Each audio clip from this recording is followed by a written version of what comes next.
Hey everybody, this is Rebel Builder and I have another MOC for you. Now this one comes from Star Wars The Last Jedi, aka Episode 8. I'm going to be talking about a couple of rumors here, a little speculation about the new movie, so if you don't want to hear that kind of thing, go ahead and turn this video off.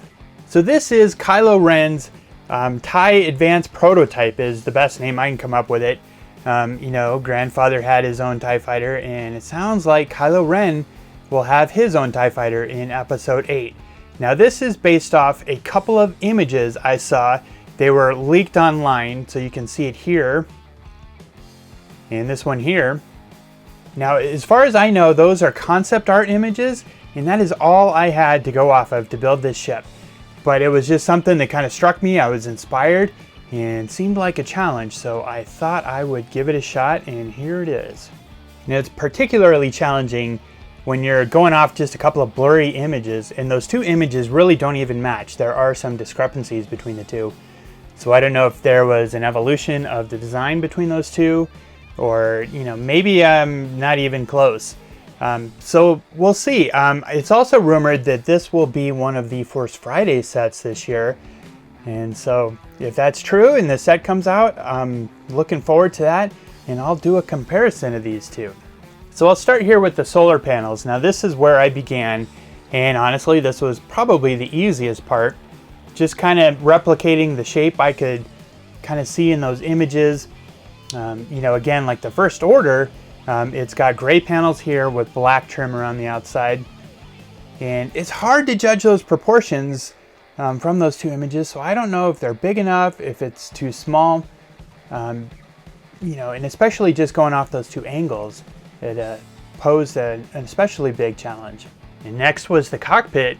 Now this I pretty much based off of my TIE Bomber design, and I question if this section is kind of too big, but again, I did my best. But you know, First Order TIE Fighter cockpit piece here, and the top opens up here, and the whole section is opened up on the inside. I don't know what's going on in there, and I just kind of left it open. And it's really hard to show the cockpit on these things, but you can see Kylo Ren inside of there. In the light, that transparent red windshield looks pretty cool. But I have this red tile here, and on the side you can see these gray tiles. Those have those Star Wars printed Imperial computer screens. You can see in the pictures there's some smooth edges here with some kind of detail or greebling happening in there. So I'm happy how that turned out.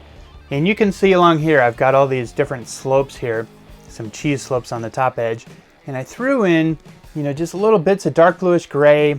You know, I've got some of that flat silver up here. Building an all black ship is really just not that exciting because a lot of the details get kind of lost, and so I threw in, you know, just a little bit of, you know, color or, you know, some silver and gray in there just to mix it up. Now one cool feature you can see from those images are these sections that are opened up on the inside here. I don't know what purpose those serve, but you know, it's kind of unique, kind of a cool feature to add to a TIE fighter. Here in the front, I included just my TIE fighter blasters here, and you can also see something happening underneath here. So I included just one of those old school laser pieces there. Now we start looking at the section that was the most challenging for me.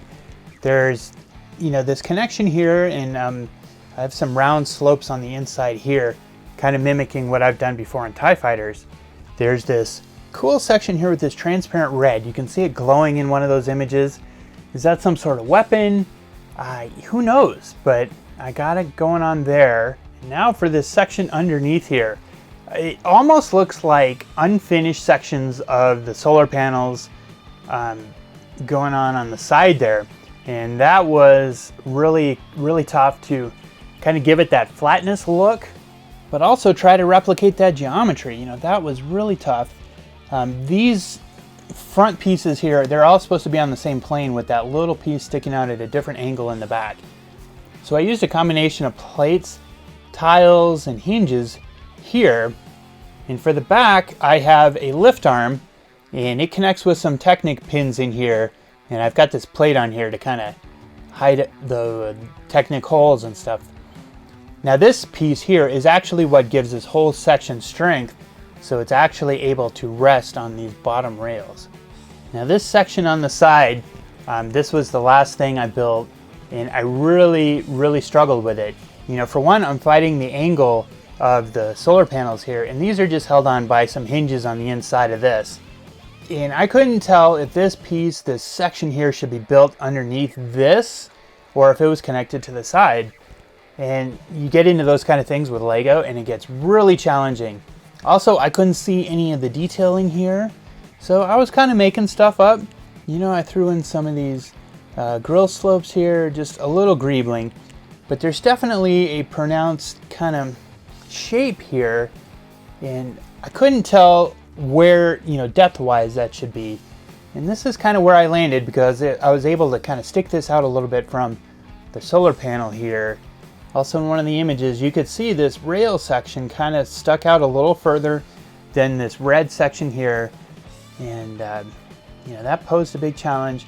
But it's really hard when you don't have good source material. I'm kind of flying by the seat of my pants as far as size and scale and things like that.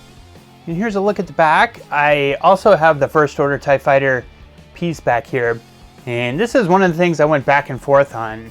I kind of feel like in one of the images you can kind of see maybe there's some sort of engine back here, you know, like the normal TIE Fighter. But you know, I had this piece, I couldn't really tell. So I included just kind of the two little engines here, and I also have these pieces here, just trying to throw in some detail on the back. Now, as far as the connections here, I did pretty much the standard, you know, TIE Fighter connection here, where I'm using clips, and you can see these modified tiles there. So I have clips on this side, and one of these pieces sticks here, but I also put this plate on here just to give it a little more connection. And you can kind of take a look at the inside of this mess. Lots of layers of plates, trying to get it just right, and then some hinges here and here, which give it the slope. And here is my Kylo Ren that I included with the ship. Now this is another rumor here that he has a new cape, a longer cape to match Darth Vader's cape, so I swapped that piece out here. So the question is, did he find one of Vader's old capes and now he's wearing that? Now there it is, Kylo Ren's TIE Advance from Star Wars Episode 8. It'll be interesting to see if this ship actually does show up. I mean, it's really all based on internet rumor at this point. And if it starts to show up in the trailers and I get a different view, perhaps I'll revisit this. The question will be, will I see any of that imagery before we actually start to get images of the Lego set, assuming it actually does get released as a Lego set. But if this ship really is in Star Wars The Last Jedi, I think this is a prime candidate for a Force Friday set. But this thing was a challenge, so I would love to hear what you guys think. So let's have a discussion about that. Is there something in the images that you don't think I got right? So leave me a comment down below, and I'd appreciate a thumbs up on this video as always. And if you're new to my channel, hit that subscribe button. I got some cool videos coming and you don't want to miss out on those. So thanks for watching, everybody. I'll be back soon.